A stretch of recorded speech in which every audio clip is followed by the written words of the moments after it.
Marwadi university మంచి భవిష్యత్తు కోసం తెలుగు విద్యార్థులు ఇష్టపడే యూనివర్సిటీ. కాల్ 9059052378 9059052379.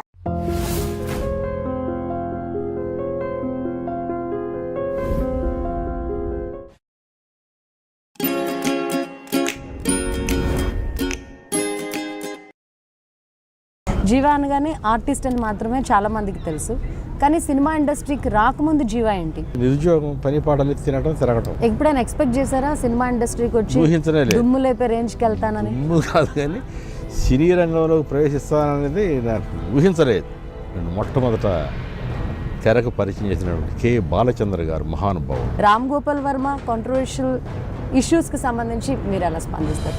నేను చెప్తున్నాను కదమ్మా, ఆయన ఏం చేసినా సంచలనమే. 10 రోజుల నుంచి పెట్రోల్ ధర 5 రూపాయలు పెరిగిందన్నా కూడా దాని గురించి డిస్కషన్ జరగట్లా. కేవలం God, sex and truth, GST గురించి కొందరు ఎలాగోలాగా కాంప్రమైజ్ పోదాం అన్నది కొందరు భావన. నేను ఇలాగే ఉంటాను. కట్ చేయండి. ఒక యూట్యూబ్ ఛానల్లో కూడా మీ గురించి తప్పుడు వార్తలు రాశారు అని చెప్పి విన్నాను నేను. తప్పుడు వార్తలు క్రియేట్ చేశారని చెప్పి, హెల్త్ బాగాలేదని చెప్పి, ఇంకా మీరు పర్సనల్గా హర్ట్ అయ్యానని కూడా తెలిసింది.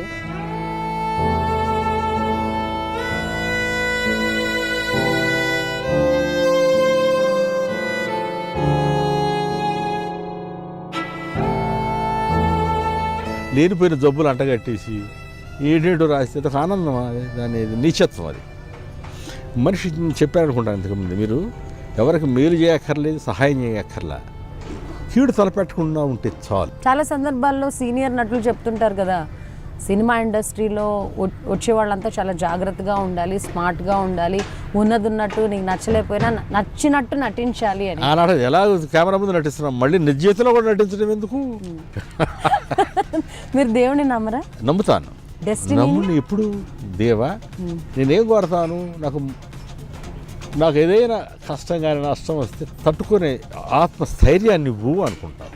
సినిమా రంగం కాకుండా మామూలు ఫ్రీ టైంలో ఉన్నప్పుడు వేటి గురించి ఆలోచిస్తుంటారు? టీవీలో న్యూస్ చూస్తాను, సినిమాలు చూడను.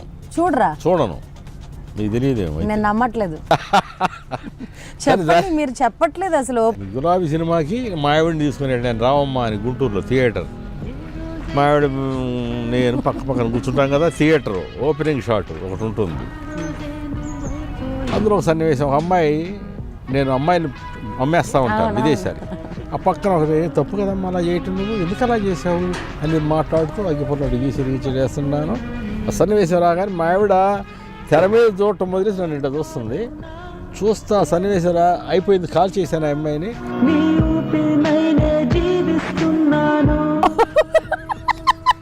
రెడీయా? 68 years కదా, ఇంకా యంగర్గా కనిపిస్తున్నారు. అది మీ దృష్టి లోపం. మంచి ఫిజిక్ మెయింటైన్ చేస్తున్నారు, యంగ్గా కనిపిస్తున్నారు. రోజు మందు పడతానమ్మా, సిగరెట్ తాగుతాను, పరిపూర్ణంగా ఆస్వాదిస్తాను ఆనందాన్ని. Smoking and alcohol is injurious to health అని వేసుకోవాలా? దొరికావు ఇప్పుడు, చూడండి ఇప్పుడు బాగా దొరికారు నాకు మీరు.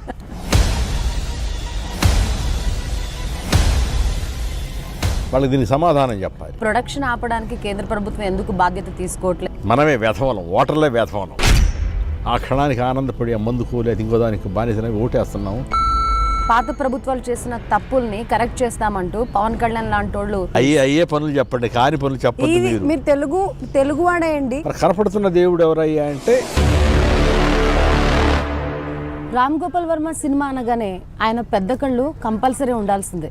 వంశీ, కృష్ణవంశీ లాంటి సినిమాలు అనగానే బాబాయ్ పాత్రలు ఆయన చేయాల్సిందే. తమిళ్, తెలుగు, హిందీ, కన్నడ సినిమాలో నటించి తెలుగు ప్రేక్షకుల గుండెల్లోనే కాకుండా ఇతర భాషల గుండెల్లో కూడా ప్రత్యేకమైన స్థానం సంపాదించుకున్నారు. గుంటూరులో పుట్టి తెలుగు తొలి కోడి కూసింది సినిమా ద్వారా తన ప్రస్థానాన్ని మొదలెట్టారైనా కొచ్చర్ల దయారత్నం అలియాస్ జీవా, సర్కార్, సత్య సినిమాల్లో నటించి తెలుగోడి సత్తాను బాలీవుడ్లో కూడా చాటారని చెప్పాలి. Now he's with me in సరదాగా విశ్వేతారెడ్డి. హలో అండి, ఎలా ఉన్నారు? ఫైన్, బాగున్నాను. చాలా రోజుల తర్వాత చూస్తున్నాం. అండ్ నేను పుట్టక ముందు నుంచి మీరు సినిమాల్లో నటించడం మొదలుపెట్టారు. మిమ్మల్ని చూస్తూ పెరిగిన వాళ్ళం మేము. చాలా సంతోషంగా ఉంది మిమ్మల్ని చూస్తున్నందుకు. ఇప్పుడు ఐ థింక్ మీరు బిజీగా ఉన్నట్టున్నారు షూటింగ్లో. ఏ సినిమా చేస్తారు? కనబడుతుంది కదా, యా యా. టైటిల్కి పెట్టలేదు అనుకుంటాను. హీరోల కన్నా క్యారెక్టర్ ఆర్టిస్టులు, సపోర్టింగ్ క్యారెక్టర్స్ చేసిన వాళ్ళు, విలన్ నెగిటివ్ షేడ్స్ చేసిన వాళ్ళకే ఎక్కువ మార్కెట్లో డిమాండ్ ఉంటుంది అని వినిపిస్తుంటుంది టాక్. అది విన్నప్పుడు మీకు ఎలా ఉంటుంది? ఎలా ఉంటుంది అంటే దాన్ని మీరు అన్నారు కదా, మార్కెట్ అనే పదం ప్రయోగం చేశారు మీరు. మార్కెట్, ఏ మార్కెట్లో ఆయన ఏది డిమాండ్ని బట్టి దానికి పెరుగుతూ ఉంటుంది. అది హర్షించదగ్గ విషయమే. మంచి వస్తువునే ఏదో కొంటాడు వినియోగదారుడు, అలానే మంచి సినిమాను చూస్తూ ఉంటాడు ప్రేక్షకుడు. ఎంతవరకు వాళ్ళు విజయవంతం అయ్యారన్నది ప్రేక్షకుల ద్వారా తెలుస్తుంది. దాన్ని బట్టి వాళ్ళు ఉంటుంది. మంచి విషయమే, హర్షించదగ్గ విషయమే అది. జీవ అనగానే మీ పెద్ద కళ్ళు, గంభీరమైన వాయిస్, మాంత్రికుడుగా నటించిన, నెగిటివ్ రోల్స్ చేసిన, విలన్గా భయపెట్టిన ప్రత్యేకమైన గుర్తింపు మీరు సంపాదించుకున్నారు. ఒక తెలుగోడిగా ఉండు, నేను ఇందాక చెప్పినట్టుగా బాలీవుడ్ లెవెల్కి ఎక్కారు. ఎన్నో మంచి మంచి సినిమాలు చేసి హీరోలుగా ఎదిగినప్పటికీ కూడా బాలీవుడ్లో ఆపర్చునిటీ రావడం అనేది అంత ఈజీ విషయం కాదు. బాలీవుడ్లో కూడా మీరు ఒక స్టాంప్ వేశారు. తెలుగోడిగా మీకు ఎలా అనిపిస్తుంది? ఈ ఘనతంతా నాది కాదు. వాస్తవం ఏంటంటే ఒక నటుడిని ఎలా ఉపయోగించాలి అన్నది భావన దర్శకులకు ఉంటుంది. దాన్ని ప్రోత్సహించేది నిర్మాత. సో ఎవడైనా సరే, ఏ ఆర్టిస్ట్ అయినా సరే ఎదిగాడంటే దాని కారకులు మూలం దర్శకులు, నిర్మాతలు. అంతేగాని ఎవడదో గొప్పతనం, ఆర్టిస్ట్ గొప్పతనం అంటే నేను ఒప్పుకోను. అది నా అభిప్రాయం. సో నా ఘనత కాదు ఇది. నేను మొట్టమొదట తెరకు పరిచయం చేసినటువంటి కె బాలచంద్ర గారు మహానుభావుడు. ఆయన ఎన్నుకోవటం, ఓహో వీడిచే ఈ పాత్ర చేయించవచ్చు అని కాన్ఫిడెన్స్ అతనికి ఏర్పడటం, దాని నిర్మాతగా కానూరు రంజిత్ కుమార్ గారు ఆయన ఓకే చేయటం జరిగింది. ఆ విధంగా నా రంగ ప్రవేశం జరిగింది. సో అలానే అన్ని చిత్రాల్లో కూడా దర్శకులు వాళ్ళు మరుచుకుంటారు ఆర్టిస్ట్ని ఎలా వాళ్ళకి. కె బాలచందర్ గారు ఆడిషన్స్ చేసినప్పుడు మీలాగా కుప్పలు తెప్పలుగా ఆడిషన్స్కి ఫోటోగ్రాఫ్స్ వచ్చాయి, కానీ ఇద్దరు మాత్రమే సెలెక్ట్ అయ్యారు అని చెప్పారు. దాన్ని అదృష్టంగా భావిస్తారా? పక్కా, నో డౌట్. మీ ఫ్రెండ్స్ మీ ఫొటోస్ పంపించారని చెప్తూ ఉంటారు. పంపించారా లేకపోతే? నా ఫ్రెండ్సే పంపించారు. నేనన్నాను అక్కడ పాలిటిక్స్ ఉంటాయి అన్నారు, ఏవే ఉంటాయిరా అంటే లేదు మనం పంపిస్తుంది కె బాలచంద్ర గారి దగ్గరికి. ఆయన దగ్గర అటువంటి డర్టీ పాలిటిక్స్ ఉండవు, మంచి మనిషిరా అని అన్నారు అక్కడ. సరే పంపించండి చూద్దాం అన్నాం, పంపించారు. ఇంటర్వ్యూ వచ్చింది, వెళ్ళాం. జీవ అనగానే సినిమా ఆర్టిస్ట్, జీవాని కూడా ఆయనే పెట్టారు పేరు. జీవ అనగానే ఆర్టిస్ట్ అని మాత్రమే చాలా మందికి తెలుసు. కానీ సినిమా ఇండస్ట్రీకి రాకముందు జీవ ఏంటి? మామూలు జీవని, దయారత్నం నా పేరు. ఏం చేసేవాళ్ళు? ఏం చేయడం అంటే ఏం లేదు, నిరుద్యోగం, పని పాటలు తినటం, తిరగటం. ఎప్పుడైనా ఎక్స్పెక్ట్ చేశారా సినిమా ఇండస్ట్రీకి వచ్చి ఊహించలేదు, దుమ్ము లేపే రేంజ్కి వెళ్తానని? దుమ్ము కాదు కానీ సినీ రంగంలోకి ప్రవేశిస్తాననేది నాకు ఊహించిన అద్భుతమైన పరిణామం. చాలామందికి మొదటి అవకాశం అనేది చిన్న దర్శకుల నుంచి మొదలవుతూ ఉంటుంది. కానీ కె బాలచంద్ర గారు చాలా పెద్ద డైరెక్టర్, ఆయన డైరెక్షన్లో చేయాలని ప్రతి ఒక్క హీరో కూడా అనుకుంటూ ఉంటారు. అట్లాంటిది మీకు ఫస్ట్ అవకాశమే ఆయన దగ్గర నుంచి రావడం ఎలా అనిపించింది? చిన్న విషయం చెప్పాలి మీకు. దీనికి ముందు దాసరి నారాయణరావు గారు నన్ను 1975 స్వర్గం నరకం అనే చిత్రానికి విలన్గా నన్ను స్క్రీన్ టెస్ట్ చేశారు. అది వస్తుందని ఎక్స్పెక్ట్ చేసాం, కానీ రాలేదు. అది మోహన్ బాబు గారు వేశారు మీ పాత్రని. నా పాత్ర అనకూడదు, విలన్ వేషానికి నన్ను పిలిపించారు. మోహన్ బాబు గారు స్క్రీన్ టెస్ట్ చేశారు. అందులో మోహన్ బాబు గారు సెలెక్ట్ అయ్యారు. నేను ఆయన చూసాక హీఈస్ రైట్, ఆయన కరెక్ట్ అనుకున్నాను. నాకు అనిపించింది, నాకంటే అతనే బాగున్నాడు, హైట్, మంచి పర్సనాలిటీ, అతనే కరెక్ట్ అనుకున్నాను నేను. బాలచంద్ర గారి డైరెక్షన్ ఆ తర్వాత బాలచంద్ర గారు, ఇది 75 నేను చెప్పేది స్వర్గం నరకం. ఇది 78, 79లో అనుకుంటాను. ఇది తొలికోడి కూసింది బాలచంద్ర గారి. మీ బాబుకి కూడా బాలచంద్ర మహానుభావుడికి దేవుడు. నాకు చిత్రరంగంలో నన్ను ప్రవేశింపజేయడానికి ముఖ్యమైన కారకుడు ఆయనే కనుక నాకు దేవుడు. కనుక అలా గుర్తుండిపోవాలని నా బిడ్డకి ఆయన పేరు పెట్టుకున్నాను, కె బాలచందర్. అదృష్టం ఏంటంటే ఆయన ఇంటి పేరు కె బాలచందర్, మా ఇంటి పేరు కూడా కె బాలచందర్. ఎస్, కోయిన్సిడెన్స్ ఉంది సర్నేమ్లో. మామూలుగా డైరెక్టర్ అవకాశం వచ్చిన తర్వాత ప్రొఫెషనల్గానే మనం చూస్తుంటాం, ప్రొఫెషనల్గా గాడ్ ఫాదర్ అంటూ ఉంటాం. కానీ మీరు దేవుడు అనే గొప్ప పదాన్ని యూజ్ చేశారు కదా. వ్యక్తిగతంగా ఎంతో సాన్నిహిత్యం ఉంటే కనుక అలాంటి వర్డ్స్ యూజ్ చేయం కదండి. మీకు ఎటువంటి సాన్నిహిత్యం ఉంది వ్యక్తిగతంగా బాలచంద్ర గారితో? బాలచంద్ర గారితో ఒక అద్భుతమైన వ్యక్తి. మనం చెప్పడం, నేను చెప్పక్కర్లేదు, ఆయన గురించి అందరికీ తెలుసు. బాలచంద్ర గారంటే ఏమిటి అన్నది అందరికీ తెలుసు. చిత్ర పరిశ్రమ మీద క్షుణ్ణంగా అన్నీ తెలిసిన వ్యక్తి, గొప్ప వ్యక్తి. మీరు విలనిజం చేశారు, నెగిటివ్ రోల్స్ చేశారు, మాంత్రికులు చేశారు, దయ్యం సినిమాలో అదరగొట్టేశారు. మామూలుగా విలన్ అంటే విలన్ పాత్రలు మాత్రమే చేసుకుంటూ వెళ్తారు. సపోర్టింగ్ క్యారెక్టర్స్ అంటే సపోర్టింగ్ క్యారెక్టర్స్ ఆ లైన్ పట్టుకునే ముందుకు వెళ్తారు. ఎందుకంటే ఎక్స్పెరిమెంట్ చేస్తే మళ్ళీ ఎక్కడ మనం ఫెడ్ అవుట్ అవుతామో అని ఆలోచిస్తారు. కానీ అన్ని పాత్రల్లోనూ నటింపజేస్తూ ప్రేక్షకులతో యాక్సెప్ట్ కూడా అయ్యారు మీరు. అన్ని పాత్రల్లో చేయాలనే ఆలోచన వచ్చిన దర్శకులకి నేను థ్యాంక్స్ చెప్పాను. ఇందాక నేను చెప్పాను, మళ్ళీ చెప్తున్నాను. ఇతని చేత ఇది కూడా చేయించు, తన ఆలోచన, ఆ విధానాన్ని అప్రిషియేట్ చేయాలి, అభినందించాలి. విరణగా చేస్తున్న నన్ను పూరి జగన్నాథ్ గారు కామెడీ, తర్వాత వంశీ గారు కామెడీ చేయించారు. ఒక అద్భుతం. అంటే వీటి చేత ఇది కూడా చేయించవచ్చు ఆలోచన వచ్చింది. అందుకు వాళ్ళకి మనం ధన్యవాదాలు చెప్పాలి. ఈ ట్రాన్స్ఫర్మేషన్ మీకు ఎట్లా అనిపించేది? ఒక విలన్ పాత్ర చేసినప్పుడు మీరు దానికోసం వర్కౌట్ చేస్తుంటారు, దానికి పరిమితం అవుతూ ఉంటారు. భారం దర్శకుల మీద వేస్తాం. ముందే చెప్తాను, నేను ఉన్నదన్నట్టు నాకు కామెడీ రాదు. వంశీ గారికి చెప్పాను, మీరు కామెడీ చేయాలి, నాకు కామెడీ రాదు సార్ అన్నాను. నేను చేయించుకుంటా అన్నారు. థ్యాంక్స్, చేయించుకుంటా సార్ అన్నాను. ఆయన చెప్పింది వినడమే, మన శక్తి మేరకు చేయడం. ఆయన చెప్పినంత చేయలేకపోయినా మన శక్తి మేరకు మనం ఎంత చేయగలం అన్నది పరిపూర్ణమైన విశ్వాసం చేయడమే. అది నేను చేసింది. రామ్ గోపాల్ వర్మ సినిమాకు మీరు బ్రాండ్ అంబాసిడర్ అని చెప్తూ ఉంటారు, సెంటిమెంట్గా కూడా అంటూ ఉంటారు. రామ్ గోపాల్ వర్మతో మీ అసోసియేషన్? సౌత్ ఇండియాకి పరిమితమైన నన్ను టోటల్ ఇండియా వైడ్గా పరిచయం చేశాడు రామ్ గోపాల్ వర్మ గారు. ఆయన ఒక గట్స్ ఉన్న దర్శకుడు, మహానుభావుడు. ఫస్ట్ టైం తెలుగు సినిమా తర్వాత హిందీ సినిమాలో నటించినప్పుడు అదేనమ్మా నేను చెప్పేది. గులాబీ అనే సినిమాకి ఆయన నిర్మాత రామ్ గోపాల్ వర్మ గారు. గులాబీ అనే సినిమా నేను విలన్ అయ్యి, Krishna Vamsi garu director. ABC corporation Amitabh Bachchan గారును ఈయన సంయుక్తంగా నిర్మించిన చిత్రం అది. పిలిపించారు నన్ను సత్యాకి రమ్మని. సత్య చెప్పారు ఆయన కూడాను, ఇలాంటి పాత్ర డైజెస్ట్ చేస్తారు, చక్కగా పాత్రను గురించి వివరిస్తారు, చెప్తారు వాళ్ళు. నేను జాగ్రత్తగా వినడం, మన పరిధిలో మనం చేయటం. ఏమంటే ఆయన చెప్తారు అలా కాదు ఇలా, అది చెప్పేటప్పుడు సిన్సియర్గా వినడం, చేయటం. రామ్ గోపాల్ వర్మ, కృష్ణవంశీ, పూరి జగన్నాథ్ ఒకటే స్కూల్, ఒకటే ఫార్ములా ఫాలో అవుతూ ఉంటారు, లైఫ్కి సంబంధించి కానీ సినిమాలకు సంబంధించి కానీ. వీళ్ళు ముగ్గురు దగ్గర మీరు నటించారు కదా, ఒక్కొక్కళ్ళకి ఉన్న వ్యత్యాసం ఏంటి? వివరించడానికి ఏమన్నా డిఫరెంట్ ఉంటుంది. వాళ్ళు ఒకే స్కూల్ అనకూడదు, మీరు కూడా ఒకే స్కూల్ ఏం కాదు, అది భిన్నంగా ఉన్నాయి. మనుషులు ఒక చోట ఒక దగ్గర అందరూ చేసినప్పటికీ వాళ్ళ ఆలోచన విధానాలు. అంటే పూరి జగన్నాథ్, కృష్ణవంశీ గురువు గారు కదా రామ్ గోపాల్ వర్మ, ఆయన ఎక్కువగా ఫాలో అవుతా గురువు కావచ్చు కానీ ఆ ప్రభావం ఉండదు వాళ్ళ మీద. దర్శకుడుగా పూరి జగన్నాథ్ గారి ప్రభావం ఆయన శిష్యుల మీద కానీ, పూరి జగన్నాథ్ గారి గురువు గారి ప్రభావం ఆయన మీద కానీ ఉండదు. ఎవరికి వాళ్ళు ప్రత్యేకించి వాళ్ళ ఒక ఒరవడి ఒకటి ఉంటుంది, వాళ్ళ పద్ధతి. ఆ విధంగానే చేశారు, నేను గమనించింది అది.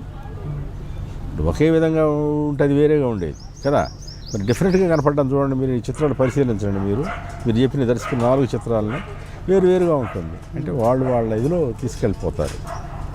ఎవరితో చేయడం బాగా కంఫర్టబుల్ అనిపిస్తుంది? అందరితో. నాకు ఎవరితో చేసినా ఒకటే, మనం పని చేస్తున్నాం, పక్క మొత్తం మనసు పెట్టి లగ్నం చేసి చేస్తాం.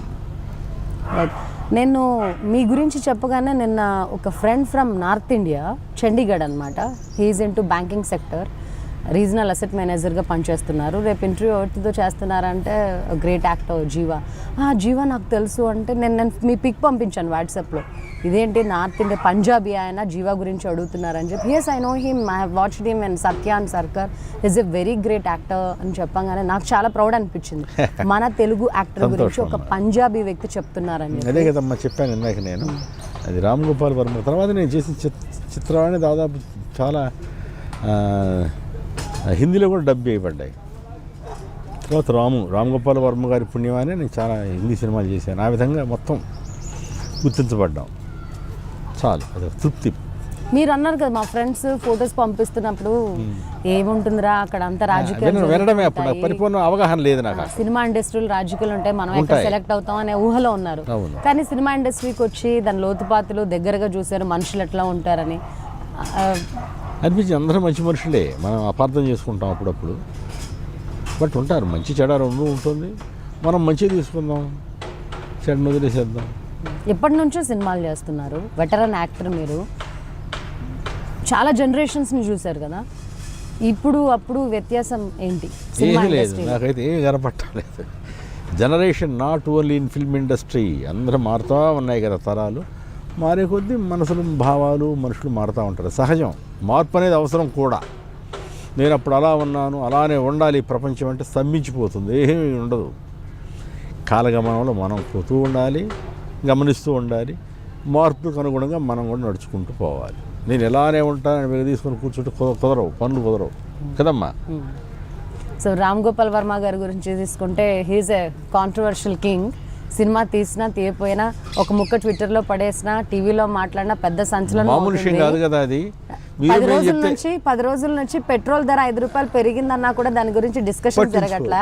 కేవలం God sex and truth GST గురించి ఆయన మాట్లాడుతుంటే రెండు చిల్లర కోట్ల వరకు అది కలెక్షన్ కూడా వచ్చిందని చెప్తున్నారు.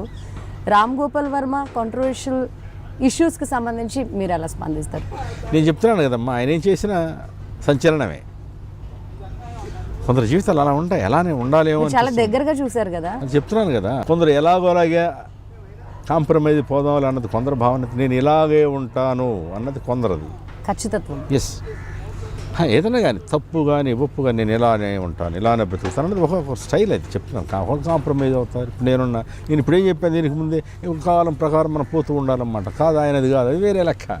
మీకు ఇట్లా చూస్తుంటారు కదా ఈ కామెంట్స్, వర్మ ఇట్లా చేశాడంట అట్లా చేశాడంట, పీకే గురించి కామెంట్ చేసినా, పాలిటిక్స్ గురించి కామెంట్ చేసినా, జిఎస్టీ గురించి ఇంత రచ్చరేపుతున్నా కూడా టీవీలో కానీ లేకపోతే యూట్యూబ్లో చూసినప్పుడు మీకు ఏమనిపిస్తూ ఉంటుంది? నేను గర్వంగా ఫీల్ అవుతాను.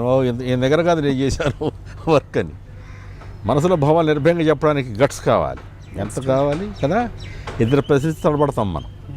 అదే ఇదే అదా అంటే కాదు, ఆయన అదే చెప్తారు, అలానే ఉంటారు. సినిమా ఇండస్ట్రీ గురించి ఒక ఫ్యూ సెక్షన్ ఆఫ్ సొసైటీ నెగిటివ్గా కామెంట్స్ చేస్తుంటారు. వీళ్ళకి ఏదో అవగాహన ఉండదని చెప్తూ ఉంటారు, లేకపోతే కనీస జ్ఞానాలు ఉండవని చెప్తూ ఉంటారు. ఇట్లాంటి కామెంట్స్ విన్నప్పుడు మనం ఈ ఇండస్ట్రీలో మనం పనిచేస్తున్నామా అని ఎప్పుడైనా అనిపించిందా? నాకు ఎప్పుడు అనిపించింది. కామన్, నేను చెప్తాను, టికెట్ ఇది మామూలుగా తీసుకోవటం అటువంటిది. మహాత్మా గాంధీ కూడా శత్రువు ఉన్నాడుగా, మహనీయుడు ఆయన కదా. ఇక్కడ అవి కామనే. నేను ఒకసారి అక్కడికక్కడికి వెళ్ళి అని చెప్పాను మీకు, మహాత్మా గాంధీ గారి దగ్గరికి. ఇక్కడ ప్రతిదానికి ఉంటాయి. కూడుగుడ్డు మీద దాన్ని ఈకలు ఎక్కడోనే చూసే తత్వాలు ఉంటాయి. మన కాలం నవ్వుకోవటమే, ఎంజాయ్ చేయటం, వినడం, చూడటం. మనం వాళ్ళని సంస్కరించలేము. మహానుభావుల వల్లనే కాలేదు. మహానుభావులు ఉన్నారే, వాళ్ళ వల్ల, దేవుళ్ళ వల్ల కాలేదు మనుషులు సంస్కరించడం, వాళ్ళని బాగు చేయటం. ఏం చేస్తామమ్మా? సమాజంలో డాక్టర్లు ఉన్నారు, అడ్వకేట్లు ఉన్నారు, పోలీసులు ఉన్నారు, పొలిటీషియన్లు ఉన్నారు, కానీ సినిమా వాళ్ళు అనగానే ప్రత్యేక దృష్టి ఎందుకు పెడతారు? దృష్టి కూడా కాదు, ఒక విధంగా వాళ్ళకన్నా గుర్తింపు. ఇప్పుడు ఒక జిల్లా కలెక్టర్ గారు ఉన్నారు, ఆ కలెక్టర్ గారికి ముందు బంట్రోత్ ఉంటాడు. బంట్రోత్ ఉన్నప్పుడు ఓహో ఈయన కలెక్టర్ గారు అని గుర్తింపు ఉంటుంది కదా. ఇప్పుడు ఒక పోలీస్ అధికారి, ఆయన డ్రెస్సు, దాని ముందు ఒక జవాను అంటే ఓహో వీళ్ళిదా. ఈ సినిమా యాక్టర్కి అక్కడ చిన్న నటుడు అని, పెద్ద నటుడు అని, వాళ్ళగానే వాడు నటుడు రాని ఈ త్వరగా ఈ సంఘంలో గుర్తించబడతాడు వాడు కదా.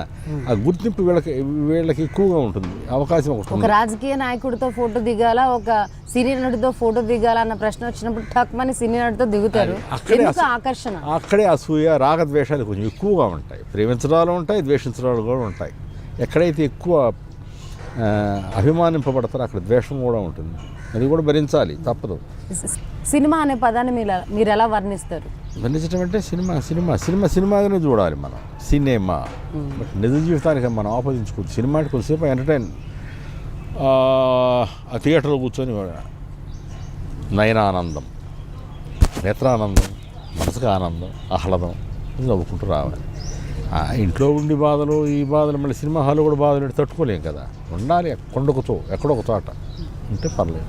సినిమా నటుడు, సినిమా ప్రేక్షకుడు జీవ ప్రేక్షకుడుగా ఉండడానికి ఇష్టపడతారా, నటుడిగా ఉండడానికి ఇష్టపడతారా? నేను ఇంతకుముందు పిచ్చ ప్రేక్షకుడిని. అతను చిన్నప్పుడు ఎన్టీ రామారావు గారి సినిమాలు, కత్తి యుద్ధాలు, నాగేశ్వరరావు గారి, కాంతారావు గారు అన్నీ చూసేవాడిని సినిమాలు బాగా. నాటకాలు కూడా చూసేవాడిని నేను. నాటకాలు వేస్తుంటే అక్కడికి వెళ్ళి చూసేవాడిని. నేను పెద్ద గొప్ప నటుడు కాదు, స్టేజ్ ఆర్టిస్ట్ కాదు, అన్నప్పుడు నాటకాలంటే ఇష్టం నాకు. చిన్నప్పటి నుంచి చూస్తూ ఉండేవాడు. సినిమా ఇండస్ట్రీకి వచ్చేంత వరకు ఒక జీవితం, ఇండస్ట్రీకి వచ్చిన తర్వాత రంగుల ప్రపంచం, గ్లామర్ ప్రపంచం అంతా ఉంటుంది. మీతో ఉన్న స్నేహితులు, చిన్నప్పటి నుంచి ఉన్న స్నేహితులు, మీ ఫ్యామిలీ ఫ్రెండ్స్ కానివ్వచ్చు, వీళ్ళంతా ఎలా ఫీల్ అవుతుంటారు మీ గురించి? చాలా హ్యాపీగా, చాలా. నేను అందుకని స్టేజ్కి ఇప్పుడు కూడా వచ్చేసారు షూటింగ్ లేదంటే గ్యాప్ వస్తే గుంటూరు వెళ్తాను నేను. అందుకే గుంటూరు వెళ్తాను, రీఛార్జ్. మళ్ళీ అక్కడ నా పాత మిత్రులు ఉంటారు, వాళ్ళందరినీ కలుసుకొని వస్తాను, మళ్ళీ వచ్చి షూటింగ్ చేసుకుంటాను. వెళ్ళినప్పుడు అంటే ఎట్లా ట్రీట్ చేస్తుంటారు మిమ్మల్ని? మామూలుగా అదే ఉండదు, ప్రత్యేకించి వచ్చేట సినిమా ఎక్కడ ఎరా అని అదే ఉండదు. ఎరా అంటే ఎరా, మామూలుగానే అక్కడ ఉన్నట్టే ఉంటాం. ఇక సినిమాకి సంబంధించి సినిమాలో పాత్రలు కానీ లేకపోతే సినిమా ఇండస్ట్రీలో వచ్చిన తర్వాత ఎన్నో ఒడిదుడుకులకు లోనయ్యాము, సినిమా వల్ల ఇలాంటి పాఠాలు నేర్చుకున్నాము, చాలామంది మీలాంటి సీనియర్ నటులు చెప్పడం జరిగింది. ఎంతోమంది సీనియర్ నటులు కూడా అలాంటి బాధను చూసిన సంఘటనలు వాళ్ళ అనుభవాలు ఉంటాయి కొందరికి వాళ్ళ అంటే అనుభవాలు. సినిమా ఇండస్ట్రీకి వచ్చి మీరు నేర్చుకుంది ఏంటి? నేర్చుకునే వచ్చాను చాలా. అంటే బయట ప్రపంచం, ఇప్పుడు నేను అనేదమ్మా సినిమాల్లోకి వచ్చి నేర్చుకునేదంటే నటనే నేర్చుకుంటాం, ఇంకేం నేర్చుకుంటాం మనం? అంటే మీ ఈ రంగంలో మీరు చూసిన ఒడిదుడుకులు ఏం లేవా? ఏమీ లేవు. మీరు లక్కీ అని చెప్పాలి. చెన్నై కూడా అయితే కష్టాలు తట్టుకోలేడు వాడేం మనిషి. ఈ లెక్కలో అది తీసుకోదగ్గ విషయాలేం కాదు. నువ్వు వస్తున్నావు సినిమా యాక్ట్ అవ్వడానికి, కష్టాలు పడుతున్నావు. నేను ఇది కష్టపడ్డాను, నాకు మీరు సానుభూతి వ్యక్తపరచున్నాను, అది విషయాన్ని ఇది చేశాను, ఆ కష్టపడ్డాను. నేను ఎందుకు చేసావు, ఎందుకు కష్టపడుతున్నావు? మీ సినిమా జర్నీ, మీ సినిమా లైఫ్ యొక్క ప్రభావం మీ పర్సనల్ లైఫ్ మీద పడింది అనుకుంటున్నారా, ఫ్యామిలీ లైఫ్ మీద? లేదు, ఏం పడదు. అది సపరేట్ ట్రాక్ మీద ఇది. ఈ సినిమా వాళ్ళు షూటింగ్లు ఎప్పుడు పడితే అప్పుడు చేస్తుంటారు, ఏదో అర్ధరాత్రులు వస్తారు, మాతో గడపరు అని భార్యలు ఎక్కువగా కంప్లైంట్ చేస్తుంటారు కదా. అవన్నీ ఎక్కడ ఉండవు పాపం. అర్ధరాత్రులు అన్ని షూటింగ్లు ఉండవు అమ్మ. నైట్ ఎఫెక్ట్ అంటారు, అప్పుడు ఉంటుంది.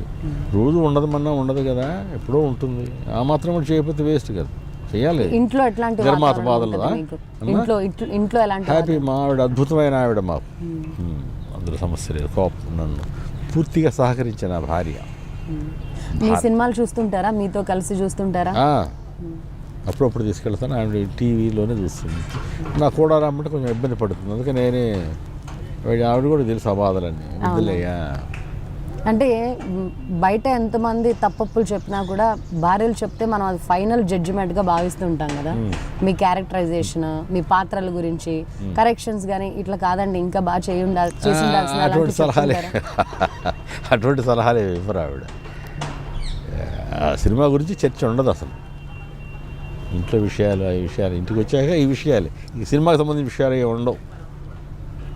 ఇద్దరు బాబులు అని చెప్పారు కదా, బాబు హీఈస్ ఆల్రెడీ ఇంటూ డైరెక్షన్ అనుకుంటున్నాను, బాలచందర్ గారు. అవునమ్మా. ఇంకో అబ్బాయి ఏం చేస్తారు? మల్టీమీడియా యానిమేషన్, బెంగళూరులో జాబ్ చేస్తున్నాడు, రీసెంట్గానే వెళ్ళాడు. ఓకే. మన మీడియా కోసం చేయట్లేదా, ఇండస్ట్రీకి రావాలనే ఇంట్రెస్ట్ లేదా తనకి? లేదమ్మా.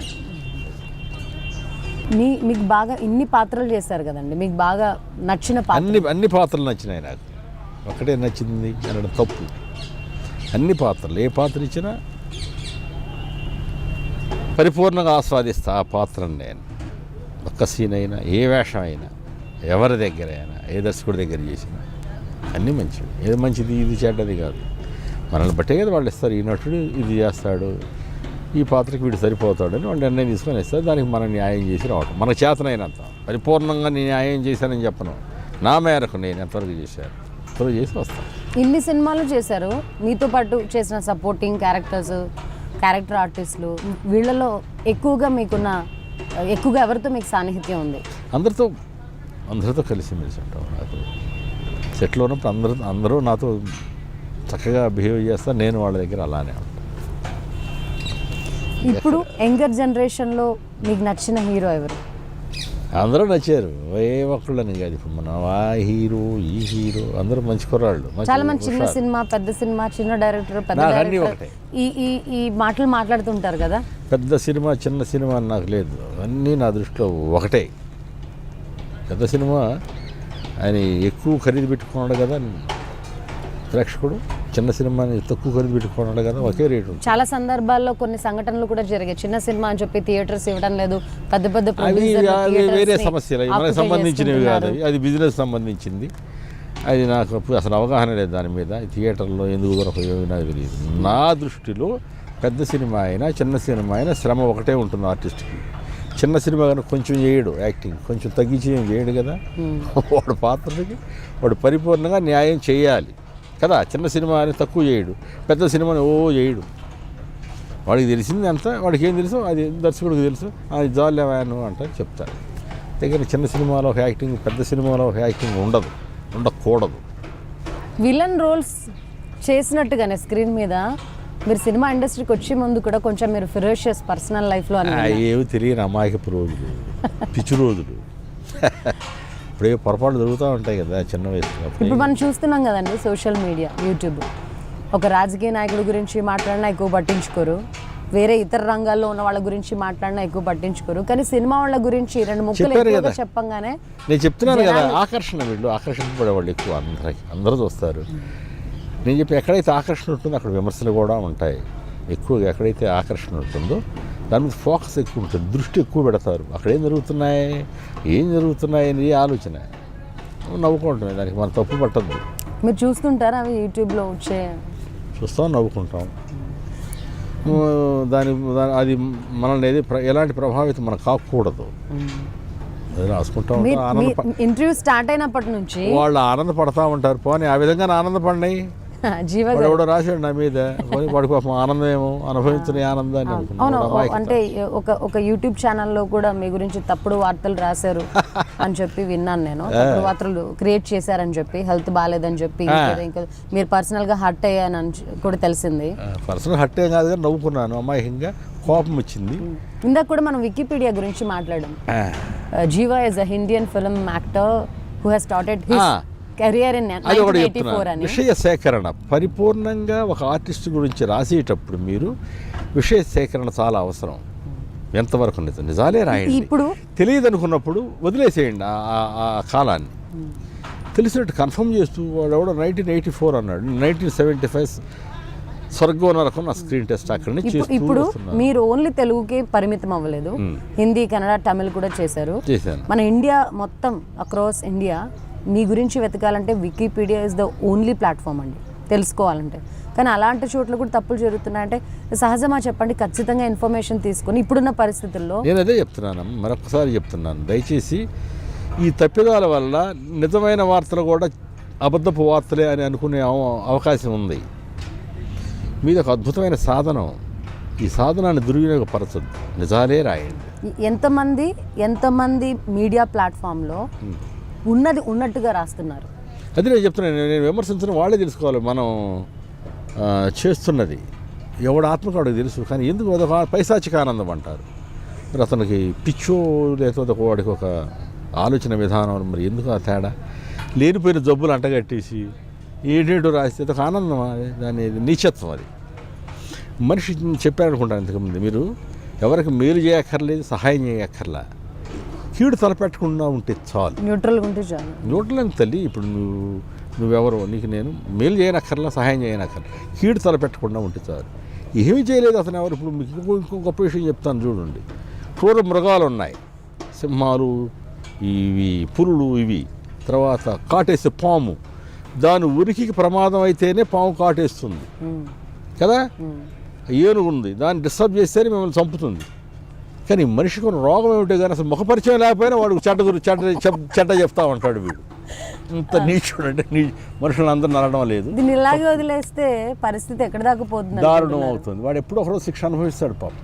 మనుషుల వల్ల కాకపోయినా పైన ఒకడు. దేని ప్రభావం అంటారు? టెక్నాలజీ ప్రభావం అంటారా? బాగా అడ్వాన్స్మెంట్, పైశాచికత్వం అన్న దానికి ఏమంటారు? నేను అదే అడుగుతున్నాను. సొసైటీలో ఇన్ని రంగాలు ఉండగా సినిమా వాళ్ళ జీవితాలని డిసెక్షన్ చేస్తున్నారు. ఎక్కడైతే ఆకర్షణ ఎక్కువ ఉంటుందో అక్కడ ఇవి కూడా ఉంటాయి, దరిద్రపు ఇవి కూడాను ఆలోచన విధానాలు. మన ఇంటర్వ్యూ మొదలుపెట్టినప్పటి నుంచి నేను చూస్తున్నాను, మీ కళ్ళల్లో కళ్ళు పెట్టి చూస్తున్నాను. చాలా కాన్ఫిడెంట్గా ఉన్నారు. ఏ విషయం అడిగినా అసోసియేషన్ అందరితో బాగుంటున్నానని చెప్తున్నారు. అన్ని పాత్రలు నచ్చాయని చెప్తున్నారు. చాలా క్లారిటీతో ఉన్నారు, కాన్ఫిడెంట్గా ఉన్నారు. మిమ్మల్ని మీరు ఇన్ని సంవత్సరాల సినీ జీవితం తర్వాత కూడా ఈ ఏజ్లో కూడా ఇంత స్టేబుల్గా పెట్టుకోవడానికి what is the secret behind it? Secret ఏమీ ఉండదు, మన మనసే ఉన్నది ఉన్నట్టుగా మాట్లాడుకుంటూ పోతే ఏమీ ఉండదు అని నాకు అనిపిస్తుంది. చాలా సందర్భాల్లో సీనియర్ నటులు చెప్తుంటారు కదా, సినిమా ఇండస్ట్రీలో వచ్చే వాళ్ళంతా చాలా జాగ్రత్తగా ఉండాలి, స్మార్ట్గా ఉండాలి, ఉన్నట్టు నీకు నచ్చలేకపోయినా నచ్చినట్టు నటించాలి అని. ఆనాడు ఎలా కెమెరా ముందు నటిస్తున్నాం, మళ్ళీ నిజ జీవితంలో కూడా నటించడం ఎందుకు? మీరు క్యారీ చేస్తున్న ఈ యాటిట్యూడ్ మీకు అవకాశాలు రప్పించడంలో ఎక్కడైనా నెగిటివ్గా రోల్ ప్లే చేస్తుంది అనుకుంటున్నారా? ఏం లేదమ్మా, మనం ఎక్కడా లేదు. నాకేం అనిపించలేదు. అందరూ జీవా కానుకుంటే పిలిపిస్తారు. నేను గుంటూరులో ఉన్న జీవా వస్తాయి ఆపర్చునిటీ. నేను ఇది లలాట పలకం మీద గీతలు రాయబడతాయి, ఇవి కూడా ట్రాష్. మీరు దేవుడిని నమ్మరా? నమ్ముతాను. నమ్ముని ఎప్పుడు దేవా నేనేం కోరతాను, నాకు ఏదైనా కష్టం కానీ నష్టం వస్తే తట్టుకునే ఆత్మస్థైర్యాన్ని ఇవ్వు అనుకుంటాను, అంతే. నాకు ఆ వరం ఈ వరం ఎప్పుడు చేస్తుంటే అందుకే నాకు టక్మని అప్రిషియేట్ చేయాలనిపించింది. ఎస్, తట్టుకునే ఆత్మస్థైర్యాన్ని. మనిషి కదా, వయసు పెరిగే కొద్దీ తగ్గొచ్చు. శారీరకంగా ఏ విధంగా అయితే మనిషి ఇది అవుతాడో శారీరకంగా మానసికంగా కూడా ఒకవేళ ఇది ఉంటుందేమో. అందుకని దేవుడిని అడిగేది ఏమిటంటే ఇదే, ఏదైనా సరే తట్టుకునే స్థితిని నువ్వు తండ్రి అంటాను నేను. ఇక అంతే, ఆయన అడగనేమి. దేవుడు అనే టాపిక్ వచ్చింది కాబట్టి దయ్యం గురించి కూడా మాట్లాడుకుందాం. దయ్యం సినిమాలో చాలా మంచి పర్ఫార్మెన్స్ ఇచ్చారు. ఆ దయ్యాల సినిమాలో నటించేటప్పుడు ఆ రోల్స్ ఎక్స్ట్రాడినరీగా పర్ఫామ్ చేయాలి, స్పెషల్ వర్కౌట్ చేయాలి కదా. రాము గారిదే కదా. మీరు ఎట్లా అద్దం ముందు ప్రాక్టీస్ చేస్తుంటారు? అద్దాల ముందు ప్రాక్టీస్ చేయటం. అసలు జీవా గారు ఎట్లా ప్రాక్టీస్ చేస్తారు? ప్రాక్టీస్ చేయను అని చెప్పేది జాగ్రత్తగా వినడమే. మనస్ఫూర్తిగా నేను అనుకున్నాను కదా, ఏమనుకుంటాను దాన్ని చేసేయడం. వన్ మోర్ కొంచెం ఓకే సార్, ఇంకొంచెం ఎక్కువ చేయవా అంటారా సార్, మళ్ళీ చేస్తాను. అద్దాల ముందు ప్రాక్టీస్ చేయటాలు ఏం లేవు. మీరు ఫస్ట్ సినిమాకి ఇప్పటికి మీలో వచ్చిన చేంజెస్ ఏంటి యాక్టింగ్ పరంగా? ఏం ఉండదమ్మా, నాకేం అనిపించడం లేదు. మొదట అలా చేసి ఇప్పుడు అలానే చేస్తాను. కొంతమంది చెప్తుంటారు కదా, అప్పట్లో కొంచెం ఎక్స్ప్రెషన్స్ అవి తక్కువ ఉండేవి, ఇప్పుడు మెచ్యూర్డ్ ఎక్స్ప్రెషన్స్ వస్తున్నాయని. సరే, చెప్పండి, మీరు చెప్పట్లేదు అసలు. ఏంటంటే నేను చిన్నప్పుడు నాటకాలు చూసేవాడిని, నాటకాలు అంటే ఇష్టం. మేము మా గుంటూరులో శ్రీరామనవమికి నవరాత్రులు చేస్తారు. నవరాత్రులు ఏదో ఒక నాటకం, ఏదో ఒక మంచి నాటకాలు ఇస్తుంటారు. మేము క్రిస్మస్ చేస్తాం, నేను క్రిస్టియన్ని. క్రిస్మస్ 24 రాత్రి 25 రోజు మాత్రమే చేస్తారు, 2 రోజులు చేసేవాళ్ళు. ఆ పండగ సంవత్సరానికి వచ్చేది ఒకే ఒక పండగ. ఈ పండగలు లేవు క్రిస్టియన్లకి. అంటే ఒకటి క్రిస్మస్, రెండవది ఈస్టర్, గుడ్ ఫ్రైడే, చనిపోయిన రోజు. ఇక అంతే, మధ్యలో పండగలు అంటూ ఏమీ లేవు. అరే ఇంత సంవత్సరం ఒకసారి వస్తుంది కదా పండగ, ఈ పండగ ఒక రోజుతో దీనికి ముగింపు చెప్పడం ఏమిటి కాదు. శ్రీరామనవమి నవరాత్రులు చేశారు కదా, దీన్ని కూడా నవరాత్రులు చేద్దామని ఒక ఆలోచన వచ్చింది. మా వాళ్ళకి చెప్పాను. అప్పటి నుంచి 24 నైట్ నుంచి 1వ తారీఖు వరకు చేసేవాళ్ళు. అప్పుడు నాటకాలకి నైట్ రిహార్సల్స్కి వెళ్తూ ఉంటే మా నాన్న తిట్టేవాడు నన్ను. అంటే మా అమ్మకి చెప్పాడు, ఏంటి వాడు ఎక్కడికి వెళ్తున్నాడమ్మా అంటే, నాటకం అంటాయా రిహార్సల్స్ అయ్యా అని మా అమ్మ అంటే, అది కూటికి వచ్చానా గుడ్డకు వచ్చానా, ఎందుకు వెళ్తున్నాడు వాడు అని తిట్టేవాడు. కానీ అదే నాకు ఈరోజు కూడు గుడ్డ ఇస్తుందని చెప్పడానికి మా నాన్న లేరు ఇప్పుడు, చనిపోయి. నాన్నగారు ఏం చేశారు? సెంట్రల్ ఎక్సైజ్ సిపాయి. మీరు ఎక్కడ దాకా చదువుకున్నారు? మీ క్వాలిఫికేషన్? 11వ తరగతి. 11వ తరగతి ఫెయిల్డ్. కానీ ఈరోజు ఎవరు ఊహించరు కదా, తెలుగు సినిమాతో పాటు బాలీవుడ్ని కూడా ఏలుతారు ఈ వ్యక్తి అని చెప్పి. అమ్మా, చదువుకి రంగానికి చాలా మంది ముడిపెడుతూ ఉంటారు. చదువు అవసరం, చదువు చాలా అవసరం. నేను చదివాను కనుక 11వ తరగతి వరకు చదివాను కనుక అందరూ ఇదే అని అది కాదు. మళ్ళీ చదువు చాలా అవసరం, మీకు జ్ఞానాన్ని. నేను అదే చెప్తున్నా, మీ నాన్నగారు 11వ తరగతి ఫెయిల్ అయిన ఈ వ్యక్తి ఈరోజు ఇండియన్ సినిమాని ఏళ్తారని అనుకోలేదు కదా అంటున్నా. వెళ్ళటం లేదు, అందరికి పరిచయం అయ్యాం. అదే చెప్పేది, నేను నా ఈ స్థితిలో నేను ఉండటం ఆయన చూడలేకపోవడం నాకు బాధ కలుగుతుంది. మా అమ్మగారు కూడాను. అమ్మ ఉన్నారా? లేరిద్దరు చనిపోయారు. నాకే 68 ఏళ్ళు, ఇంకెక్కడుంటారు అమ్మ నాన్న. ఉదయాన్నే వచ్చేటప్పుడు ప్రేయర్ చేసుకుంటాం, మా అమ్మ మా నాన్నని తలుచుకుంటాం. అంటే మీరు క్రిస్టియన్ అని అన్నారని అడుగుతున్నాను. క్రిస్టియన్స్ ఎక్కువగా యేసు ప్రభుని తలుచుకుంటూ ఉంటారు. అన్ని మతాల కన్నా ఇంకెక్కువగా ప్రేయర్స్ అనేది రోజు. విషయం చెప్తాను మీకు, అన్ని మతాలు మా ఇంట్లో ఉన్నాయి. నా కోడళ్ళు ఇద్దరు బ్రాహ్మిన్స్. అసలు ఐ డోంట్ నేను ఎక్స్పెక్ట్ ఎవరు పూజ మా కోళ్ళు అక్కడ పూజ చేసుకుంటూ ఉంటుంది, గంటలు కొట్టుకుంటా టింగ్ టింగ్ టింగ్ అని. ఓకే, ఎవరిది నా మిత్రులు కూడా చాలామంది హిందువులు, నాకు ఆ వ్యత్యాసం లేదు. నా మిత్రులు కూడా నా లేదు. చాలామంది బ్రాహ్మణ్స్ ఉన్నారు, చౌదరులు ఉన్నారు, రెడ్లు ఉన్నారు, నాయుళ్ళు ఉన్నారు, అందరూ నా మిత్రులు. అదే నేను అడిపోతున్నా, మన క్రిస్టియన్ కమ్యూనిటీలో కొంచెం ప్రార్థన సమయం అనేది రోజులో ఎక్కువ సార్లు ఉంటుంది కదండి, ఎక్కడున్నా చేసుకుంటుంటాం అని చెప్తూ ఉంటారు. ఏమో నాకు అలా నచ్చదు, అంటే నచ్చదు నా అభిప్రాయం చెప్తున్నాను. సరే, మనసు ప్రేయర్ చేసుకుంటే దేవుడు అనేవాడిని స్మరించుకో చాలు, దానికి అట్టహాసం ఆర్భాటాలు అక్కర్లేదంట. ఫర్ ఎగ్జాంపుల్, దానికి జీసస్ క్రైస్ట్ అనేవాడు ప్రేయర్ చేసుకోవడానికి కొండ మీదకి వెళ్ళి శిష్యులందరినీ కింద పెట్టి ఆయన పైకి వెళ్ళి సైలెంట్గా ప్రార్థన చేసుకొని వచ్చాడు. ప్రార్థన అనేది పక్క వాళ్లకు అంతరాయం కలిగించకూడదు అని నా ఇది. అంటే మరి ఈ కమ్యూనిటీలో ఎక్కువగా ప్రేయర్ మీటింగ్స్ పెడుతున్నారు, తప్పే. మైకులు పెట్టి ఓ కేకలు అరుపులు, అది నాకు ఇష్టం లేదు. వెళ్ళను అక్కడికి, ఇంట్లోనే ప్రేయర్ చేసుకుంటాను నేను. మా గుంటూరులో ఉంటే ఎప్పుడైనా చర్చికి వెళ్ళేవాడిని ఇదివరకు. సైలెంట్గా ఉన్నప్పుడు ఒక్కడనే వెళతాను, కొద్దిసేపు దేవుడి దగ్గర నుంచొని ఆయనతో మాట్లాడి వస్తా. సినిమా రంగం కాకుండా మామూలు ఫ్రీ టైంలో ఉన్నప్పుడు వేటి గురించి ఆలోచిస్తుంటారు? ఏం ఆలోచించనమ్మా, టీవీ చూడడము, పేపర్ చదువుతాను, షూటింగ్ అయితే పేపర్ చదువుతాను, టీవీలో న్యూస్ చూస్తాను, సినిమాలు చూడను. మీకు తెలియదేమో, నేను నమ్మట్లేదు. బాలచంద్ర గారు కూడా తిట్టారు, సినిమాలు బాగా చూస్తావారంటే ఎప్పుడన్నా చూస్తాను. ఎందుకు అలా? నాకు ఎవరో ఎన్టీ రామారావు గారు నచ్చుతారు, వేరే చూడను. లేదా నా ఇష్టం. సినిమా ఇండస్ట్రీకి వచ్చాక చూస్తావా అని అడిగారు. సినిమాలు చూడకపోవడం ఏంటి? అది తిట్టారు నన్ను చాలామంది. సినిమా మీద బ్రతుకుతూ దాన్ని సినిమా చూడమంటారా అంటారు. మరి నాకు మొదటి నుంచి ఫీల్ అవుతారేమో ఈ మాట విని. అంటే నా అభిమానులు చాలా స్ట్రాంగ్, అలా ఫీల్ గారు. నన్ను అభిమానించేవాడు మామూలు వాడు అయి ఉంటాడు, చాలా గట్టివాడు అయి ఉంటాడు, అలా ఫీల్ కాడు. అలా అభిమానిస్తారు నన్ను. న్యూస్ చూస్తారా అమ్మా? న్యూస్ చూస్తాను, సినిమాలు కూడా చూస్తాను. నచ్చిన సన్నివేశం ఏదైనా ఉంటే చూస్తాను. పాత సినిమాలు, న్యూస్ కొత్త సినిమాల్లో కూడా ఎక్కడైనా మీలాంటి వాడు ఎవరైనా చెప్తే అదే సినిమాలో సన్నివేశం బాగుందంటాయా అంటే చూస్తాను. ఇప్పుడు పాటలు వింటున్నాం, థియేటర్స్కి వెళ్ళరా మన తెలుగు పదం అస్సలు వెళ్ళను. మల్టీప్లెక్స్లకి అస్సలు దాని అసలు కన్నెత్తి కూడా సినిమాలు చూడట్లేదు. ఈ మధ్య చాలా మంచి సినిమాలు వచ్చి అన్ని మిస్ అయిపోయినట్టున్నారు. నేను థియేటర్ వైపు కన్నెత్తి కూడా చూడను. బ్యాడ్ హ్యాబిట్స్ కదా. It's not bad habit. ఈ హీరో ఆ సపోర్టింగ్ క్యారెక్టర్ ఎవరు ఏంటి, ఇప్పుడు మీ నెక్స్ట్ ఈ మూవీ ఈ పలానా కొత్త అబ్బాయి సార్ మనల్ని క్లిక్ అయ్యాడు, ఆయనతో చేస్తున్నారంటే కనీసం వాళ్ళ గురించి అవగాహన ఉండాలి కదా. ఎందుకు అవగాహన? దర్శకుడు చెప్తారుగా మనకి, అంతే. పక్కన వాళ్ళ గురించి తెలుసుకోవాల్సిన అవసరం లేదు. మన వంతు కార్యక్రమం. జీవ గారు ప్లీజ్ నిజం చెప్పండి, మీరు లాస్ట్ చూసిన సినిమా ఏంటి? నిజం అమ్మా నేను చెప్పేది. సరే, లాస్ట్ చూసిన సినిమా ఏంటి?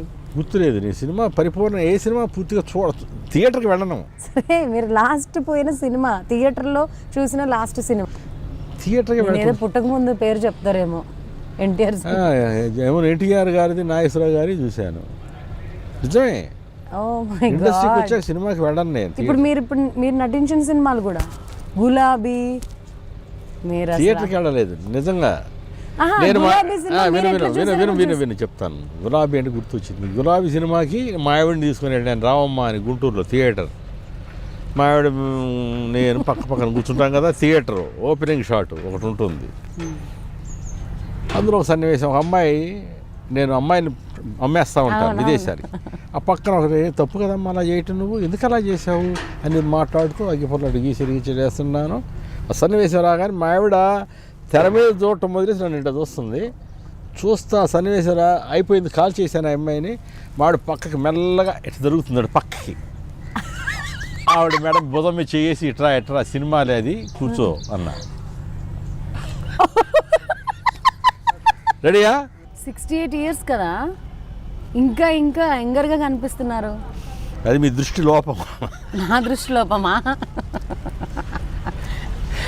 మంచి ఫిజిక్ మెయింటైన్ చేస్తున్నారు, యంగ్గా కనిపిస్తున్నారు. రోజు మందు పడతానమ్మా, సిగరెట్ తాగుతాను, పరిపూర్ణంగా ఆస్వాదిస్తాను ఆనందాన్ని. ఇప్పుడు నేను smoking and alcohol is injurious to health అని వేసుకోవాలా? దొరికావు ఇప్పుడు, చూడండి ఇప్పుడు బాగా దొరికారు నాకు మీరు. ఆరోగ్యానికి హానికరం లేదా ప్రాణానికి హానికరం కదా సిగరెట్లు. వీళ్ళకి అసలు బుద్ధి ఉందా? ఎలా అంటే తల్లి, సిగరెట్ వలన మీ ప్రాణానికి హాని అన్నప్పుడు నిషేధించరేంటి?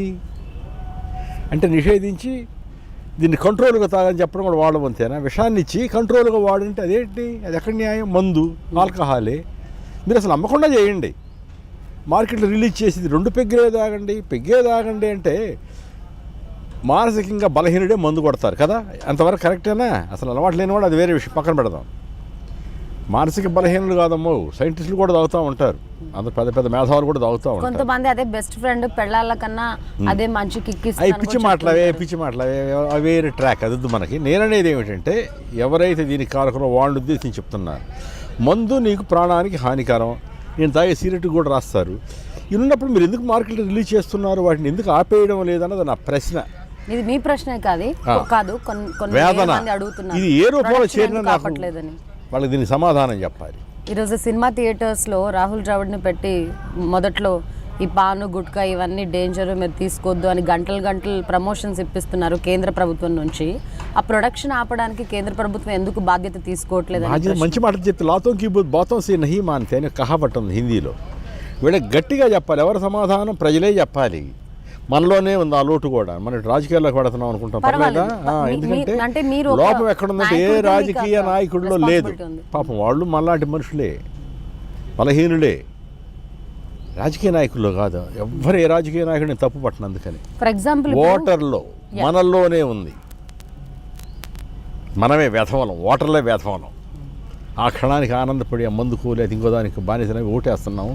ఇలాంటి వాటన్నిటికీ కూడా పాత ప్రభుత్వాలు చేసిన తప్పుల్ని కరెక్ట్ చేస్తామంటూ పవన్ కళ్యాణ్ లాంటి వాళ్ళు కొత్త పార్టీలతో ముందుకు వ్యక్తిగత నేను ఇప్పుడు కామెంట్ చేయను, ఎందుకంటే నేను అంటే చెప్పాను ఇండస్ట్రీకి వెళ్ళడానికి. నేను పాలిటిక్స్లో తిరిగిన వాడిని నా చిన్నప్పుడు. ఇప్పుడు దాని గురించి నేను మాట్లాడదలుచుకోలేదు. నేననేది ఇప్పుడు అధికారంలో ఉన్న నాయకులకి, మహానుభావులు వాళ్ళకి చెప్పేది ఏంటంటే అది విషమని తెలిసి మోతాదు మించకుండా తాగండి, 1 పెగ్గే తాగండి, 3 తాగండి. నువ్వెవడ చిన్నే విషం ఇచ్చావు, అది తప్పు. ఆ సిగరెట్లు కూడా హానికరం అంటాడు, దాని మీద బొమ్మలు వేస్తారు, ఏంటో చేస్తారు. ఎందుకు రిలీజ్ చేస్తున్నారు? కానీ ప్రభుత్వాలు ఆదాయం కూడా అది ప్రభుత్వానికి ఎక్కువ ఆదాయం. ఆడుకుంటున్నారు ప్రజల జీవితాలతో. వేదనమ్మ నాకు ఈ వేదన వ్యక్తి. మీకు ఒక అవకాశం వచ్చింది ఇప్పుడు ప్రభుత్వాలకి, మీరేం చెప్పదలుచుకుంటున్నారు? ఇదే ఇప్పుడు నేను చెప్పింది, ఇదే నేను చెప్పింది. చేతులు ఎత్తి నమస్కారం, చేతులు ఎత్తడం కూడా అనవసరం, వాళ్ళకి నమస్కరించడం కూడా పదం కూడా అనవసరం అనుకుంటున్నారు. నువ్వు విషం పెట్టి కొంచెం తినంటే అది ఎక్కడ న్యాయం? ఎక్కడ న్యాయం? నువ్వు మందు సిగరెట్లు మార్కెట్లో పెట్టేసి మందు ఎక్కువ తాగొద్దు, గుండెకి హాని, దానికి హాని, దీనికి అని చెప్పడం ఏంటి? లేకుండా చెయ్యి. ఇతర రంగాల్లో కన్నా సినిమా రంగంలోనే మందుని ఎక్కువగా అది ఒకటి దొరికారు సినిమా వాళ్ళు. పిచ్చోళ్ళు వీళ్ళు అన్నట్టు సినిమా వాళ్ళంతా పిచ్చోళ్ళు, అమాయకులు పాపం. వాళ్ళ సర్కిల్ అంతవరకే ఉంటుంది. ఆలోచన విధానం కూడా సినిమా పొద్దున్న షూటింగ్ ఏమిటి ఇదే ఆలోచిస్తూ ఉంటారు. బయట ప్రపంచం చాలా తెలియదు. అంటే ఇక్కడికి వచ్చాక పొద్దున్న షూటింగ్ ఏముంది, దానికి ఏముంది, ఇదేంటి, మళ్ళీ ఇంట్లో ఏముంటాయి చూసుకొని గబగబ మళ్ళీ షూటింగ్కి వెళ్తాడు పాపం. నన్ను అడిగితే వీళ్ళు అమాయకులు. బయట ప్రపంచంలో బ్రతికే చాలా మంది కంటే అమాయకులు సినిమా వాళ్ళే. సినిమా ఇండస్ట్రీలో మీలాగా ఆత్మస్థైర్యంతో, గుండెధైర్యంతో గట్టిగా ఉన్న మనస్తత్వాలు ఎన్నున్నాయంటారు? అది నేను కంపారిజన్ చేయ ఎంతమంది ఉన్నారు, ఎవరు, మీరు ఎలా ఉండే ఒకటి చెప్పడం ఏంటి తల్లి? తెలియదు. చాలా ఇన్సిడెంట్స్ చూసాం మనం మధ్యకాలంలో. అవకాశాలు లేక డ్రగ్స్ కి బానిస అవుతున్నారు సినిమా వ్యక్తులు అని చెప్పి న్యూస్ కూడా సంచలనం సృష్టించింది. చెత్త అది అన్ని చోట్ల ఉన్నారు. నేను చెప్తున్నా, వెలుగులో ఎవడైతే ఫోకస్లో ఉంటారో, ఎవడైతే త్వరగా ఆకర్షింపడతారో అక్కడ ఎదుగుతూ ఉంటారు రంధ్రాలు. అందరిలో ఉంటారు. నేననేది కనుక వీళ్ళని సమర్థించడం లేదు. నేను తప్పు చేసి ఎవడ చేసినా తప్పే, ఎవడ చేసిన తప్పు. అనలిస్టులు చెప్పడం ఏంటంటే కళారంగానికి సంబంధించిన వ్యక్తులు కొంచెం సున్నితంగా ఉంటారు, వాళ్ళకి అవకాశాలు రాకపోయినా, లేకపోతే ఒక మంచి ఫేమ్ హైప్ చూసిన వాళ్ళు అవకాశం లేనప్పుడు డిప్రెషన్లోకి వెళ్ళిపోతున్నారని. సినిమా అనే కాదు, ఇది మీకు అంటే నేననేది సినిమా రంగం ఏంటంటే కొంచెం సంపాదన ఎక్కువగానే ఉంటుంది. లావిష్నెస్ ఎక్కువ ఉంటుంది, డబ్బు. ఆ దశ నుంచి ఒక్కసారి దిగదారే తెలియని నిరాశ, నిస్పృహ వస్తుంది. అది నువ్వు ముందే గెస్ చేయగలగాలి. ఇంత ఆయాచితంగా వచ్చిన ఏవి స్థిరం కాదని తెలుసుకోవాలి మనకి కదా. వస్తున్నాయి అలానే ఎలా ఆశిస్తావు, అది మళ్ళీ మూర్ఖత్వం, అమాయకతే. చాలా సందర్భాల్లో రీసెంట్ గా ఎలా ఉంటుంది? శ్వేత బసు ప్రసాద్ కూడా చెప్పింది, అంటే మేము విలాసాలకు అలవాటు పడి ఉంటాము, ఒక్కసారిగా డబ్బు చేతికి రాకపోతే మరి విలాసాలకు అలవాటు పడిందేమో. అది కాదు కూడా అందరూ విలాసాలకి ఏం అలవాటు పడరు. నేను చెప్తున్నాను, ఒకళ్ళలో ఉన్నది అందరూ ఇలానే ఉంటారు అనుకోవడం కూడా తప్పు. అందరూ విలాసాలకు అలవాటు పడతారనే మాట అమ్మాయికి వర్తిస్తుంది ఆ పదం. ఎవరైనా అది తప్పు, మన అందరినీ అనకూడదు. ఇప్పుడు నా అలవాట్లు ఏవి ఉన్నాయి, సినిమా ఇండస్ట్రీలో అందరూ ఇలానే ఉంటారు అనకూడదు. సినిమా ఇండస్ట్రీలో పంక్చువల్ సిస్టమాటిక్ లైఫ్ అనుభవిస్తున్న వాళ్ళు ఉన్నారు, అడ్డదారులు తొక్కుతున్న వాళ్ళు కూడా ఉన్నారు. అది ఏ రంగంలో ఉన్నవాడు అనుభవిస్తాడు. అది నువ్వు వెళ్ళి సక్రమంగా వెళ్ళమ్మా నేను చెప్పి, నీ డ్యూటీ ఏదైనా సరే మనం డ్యూటీని దేవుడుగా భావిస్తే, దేవుడుగానే భావించాలి. మనకు కనపడే దేవుడు, కనపడని దేవుడు ఏమో చెప్తున్నాను నేను, కాదనడం లేదు. మరి కనపడుతున్న దేవుడు ఎవరయ్యా అంటే మన కన్న తల్లి, అమ్మ, నాన్న. ఆ తర్వాత నువ్వేదైతే చేస్తున్నావు ఆ వృత్తి మనకి అన్నం పెడుతుంది, మనల్ని కాపాడుతుంది, దాన్ని గౌరవించాలి. అంటే చాలా మంది చెప్తుంటారు కదా, సినిమా వాళ్ళు ఆపర్చునిటీస్ రావాలంటే, అవకాశాలు రావాలంటే ఒక్కొక్కసారి అడ్డదారులు తొక్కక తప్పదు. అది ఏదో చెప్తా ఉంటారు, అపరిపక్వత అంటారు దాన్ని. చెప్పుకోవడం ఇప్పుడు ఉంటాయి, దీనికి లుసుగులు దానికి ఉంటాయి. నువ్వు ఆశించిన పదం వాడటమే తప్పది. ఆశించావు కనుక అడ్డదారులు తొక్కమన్నారు, ఎదుటి బ్లేమ్ చేయటం. నువ్వెందుకు అడ్డదారులు తొక్కను? అందరు అడ్డదారులు తొక్కే వచ్చారా? కాదు కదా. ఇవి తప్పుడు మాటలు. సో ఇప్పుడు అందరినీ ఇప్పుడు నేను అడ్డదారులు దొక్కాను ఈ జనరేషన్ నటులకు మీరు ఏం చెప్తారండి? ఎవరైతే ఈ డ్రగ్స్ కి అలవాటు పడి, లేకపోతే అవకాశాలు లేక డిప్రెషన్లోకి వెళ్ళిపోయి సూసైడ్లు చేసి, ఏం చెప్పినా అందరూ వాడికి మనకంటే ఎక్కువ తెలుసు. ఎవడు చెప్పినా ఎవడు వినడు, అందరం మేధావులే. వాడు ఇది తింటాడా మట్టి తినడు, వాడు అన్నవే తింటాడు. వాడు మత్తులో ఉన్నా కూడాను. ఇలాంటి అనుభవం ఉన్న యాక్టర్స్ అలా వదిలేయకూడదు కదా, చెప్పాలి కదా. వింటారా వినరా అనేది వాళ్ళ ఇష్టం. చెప్పడం మన ధర్మం, వినకపోతే నీ కర్మం అది అంటారే, అది కూడా కాదు. చెప్పినా వినరు. మహామహానుభావులు దేవుళ్ళ రూపంలో చెప్పారా, విన్నారా మనుషులు?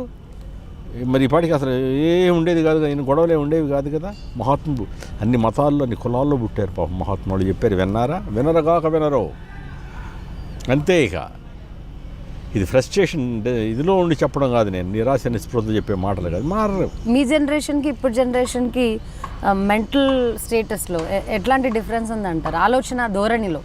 నాకు ఇప్పుడు కనపడుతుంది ఏంటంటే, ఈ సెల్ ఫోన్ ఒకటి వచ్చింది, ఈ టెక్నికల్గా ఏదో అభివృద్ధి చెందామంటారు, సర్వనాశనం చేసింది పిల్లల జీవితాన్ని. ప్రతి పని పాట ప్రతివాడు ఫోన్ పట్టుకుంటాడు. ఇదే పనే. ఫోన్ వస్తే మాట్లాడు, నేను కాదని ఇంటి దగ్గర నుంచి ఫోన్ వచ్చింది. మీది ఆండ్రాయిడా? నాకు ఫోన్లో అసలు తెలియదు, నాకు పరమ అసహ్యం. ఇప్పుడు మీకు మొబైల్ లేదా? ఉంది, మాట్లాడటం మాత్రమే చేస్తాను ఆ ఫోన్లో, ఇంకేమీ ప్రయత్నం చేయను. అదే సినిమాలో చెప్పినట్టు ఎర్ర బటన్ గ్రీన్ బటన్ నొక్కడం మాత్రమే నాకు తెలుసు. నాకు నిజం మాట్లాడతాను, చెప్పాయా అంటాను. మా మేనేజర్ షూటింగ్ అని మెసేజ్ పెడతారు, దయచేసి పెట్టద్దు నాయన, ఫోన్లో చెప్పండి నాకు ఇన్ని గంటల కారు వస్తుందని వస్తాను, మెసేజ్లు పెట్టద్దు బాబు అంటాను. ఇప్పుడు యాప్లు వచ్చాయి, ఏం యాప్లు లేదు, యాపిల్స్ లేవు, ఏమీ లేవు, యాపిల్స్ లేవు, ట్రాష్. ఇదంతా షో మనం ఏదో అభివృద్ధి చెందామని ఎదుటివాడు చూపించి బ్యాష్. చాలా మంది కాస్ట్లీ మొబైల్స్ పిచ్చోళ్ళు అవసరమైతే ఇది రాకముందు ఏం చేసేవాళ్ళు మీరంతా చెప్పండి? ఈ సెల్ ఫోన్ అనేది మార్కెట్లోకి రావడానికి ముందు ఏం చేసేవాళ్ళు వీళ్ళంతా? ఏం చేసేవాళ్ళు చెప్పండి? సెల్ ఫోను టెలిఫోన్ ఉండేది కదా, టెలిఫోన్ పాపం వస్తే మాట్లాడతాం, ఇంత బిల్లు పెరుగుతూ ఉంటుంది, పెట్టేస్తాం. లేదా రిక్వెస్ట్ ఫోన్ పక్కింటి వాళ్ళది, వాళ్ళు చూస్తారు, చాలా అయిపోయిందా అంటారు, అనకపోయినా చూస్తూ ఉంటారు, ఫోన్ పెట్టేసి వస్తాం. ఇప్పుడు ఇది ఒకటి దొరికింది తేరగా కాదులే, డబ్బులు ఇస్తున్నారు అనుకో, ఇది ఇడు పట్టుకుంటాడు, వాడు డ్రైవ్ చేస్తూ ఉంటాడు, ఇక్కడ పెట్టి మెడ ఎలా పెట్టిపోతూ ఉంటాడు, వాడు ఒక పిచ్చి ముండా కొడుకులా పోతూ ఉంటాడు, వెనక ఏమొచ్చింది గుద్దినా తెలియదు. ఇప్పుడు సెల్ఫీలు కూడా ఎక్కువ క్రేజ్. అదే తల్లి, అదేం పిచ్చితనం, క్రేజ్ చూపిస్తున్నారు, బ్రాండింగ్ చేస్తున్నారు. కారు ఉంటుంది కదా, గ్లాస్ డౌన్ చేసి తల పెట్టి డ్రైవ్ చేస్తాడు, వెనక నుంచి లారీ వచ్చి కొడితే తల అట్లా లేచిపోద్ది కదా. సెల్ఫీ ఒకడు వాడు పిచ్చి పాపం. చూడండి, ట్రైన్తో ఆడుకోవటం ఏంటి సెల్ఫీ? ఇది చాలా ప్రమాదకరమైన దుర్వ్యసనం. సిగరెట్లు, మందు, ఈ ప్రపంచంలో ఏ దుర్వ్యసనాలు అయితే ఉన్నాయో వాటన్నిటికంటే పెద్ద దుర్వ్యసనం సెల్ ఫోన్ మాట్లాడడం. రైట్. మీ అభిమానుల కోసం మీరు ఇచ్చే చక్కటి మెసేజ్. ఏ మెసేజ్ లేదు, నేను చెప్పాను ఇందాకనే, మళ్ళీ అందరికీ కుదరదు, అన్నిటికీ అన్నీ తెలుసు, ఏదో ఒకటి చెప్పాలి. మీరు ఎవరికి నాటు ఇప్పుడు ఈ వీడియో అనేది తెలుగే కాదు, తమిళ, కన్నడ వాళ్ళు కూడా చూస్తారు. మీరు ఎవరికి సహాయం చేయకపోయినా పర్వాలేదు, మేలు చేయకపోయినా పర్వాలేదు, కానీ హాని తలపెట్టద్దు, హాని చెయ్యొద్దు, కీడు చెయ్యొద్దు. నేను చెప్పేది అది. మీరు ఎవరికి సహాయం చేయొద్దు, దానం ధర్మాలు చేయొద్దు, వాడు బ్రతికేది బతుకుతాడు, కానీ అపకారం తలపెట్టద్దు, హాని తలపెట్టద్దు, అబద్ధాలు చెప్పొద్దు. అబద్ధాలు నేను సత్యానికి అనటం లేదు, ఏదో మావిడికి లేటుగా వచ్చి ఇంకేదో చెప్తా, కొంచెం ఆలస్యమైంది లేమ్మా ఏదో చెప్తా, అటువంటి ఎదుటి మనిషికి కష్టాన్ని నష్టాన్ని కలిగించే అబద్ధాలు చెప్పద్దు. మరి ముఖ్యంగా దీని ఏమంటారు, మీ మీడియా వాళ్ళకి నా విజ్ఞప్తి, అబద్ధాలు రాయొద్దు. అది అంతటి నీచమైన బ్రతుకు ఇంకొకటి లేదు. నిజాలు రాయండి, నిజాలు మీరు నిర్భయంగా రాయండి. చెప్పవలసిన చాలా ఉన్నాయి, మీ వలన ప్రజలకు చాలా చాలా చాలా విషయాలు తెలుసుకోవాల్సినవి ఉన్నాయి, అవి చెప్పండి. వాళ్ళు ఉత్తేజం చేయండి విషయంలో, వాళ్ళని చేయండి. కానీ ఇటువంటి మురికి బూతు పదం ఏదంటే, ప్రపంచంలో బూతు పదం ఉంది, ఆ పదం నేను ఉచ్చరించను, అది వాడికి వర్తిస్తుంది అలా చేసిన వాళ్ళ. రైట్. అయితే చాలా మంది సినిమా ఇండస్ట్రీలో విలన్ రోల్స్ అంటే విలన్ పాత్రకే పరిమితం అవుతూ ఉంటారు, నెగిటివ్ రోల్స్ అంటే నెగిటివ్ రోల్స్కే పరిమితం అవుతూ ఉంటారు, క్యారెక్టర్ సపోర్టింగ్ ఆర్టిస్ట్గా కూడా పరిమితం అవుతుంటారు. కానీ జీవా గారు అలా కాకుండా అన్ని పాత్రలు చేసి తెలుగు, తమిళ్, హిందీ, కన్నడ సినిమా ఇండస్ట్రీలో వాళ్లకు ఇంగితం ఉండదు, కామన్ సెన్స్ ఉండదు అని చాలామంది చెప్తూ ఉంటారు. కాకపోతే ఇక్కడ ఒక సినిమా వ్యక్తి అయినప్పటికీ కూడా దయచేసి ఒకరి జీవితంతో ఆడుకోవద్దు. మీరేం రాసినా ఏం చూపించినా అది నిజమా కాదా అని తేల్చుకొని రాయండి. ఇతరులకి అపాయం తలపెట్టద్దు, వీలైతే మీరు నిశ్శబ్దంగా ఉండండి, కానీ కీడు మాత్రం చేయొద్దనే చక్కటి మెసేజ్ ఒక సినిమా యాక్టర్గా చెప్తుండడం నిజంగా మనందరం గర్వించదగ్గ విషయమే. దిస్ వీక్ సరదాగా Vishwetha Reddy, exclusively in I dream. Thanks for watching me.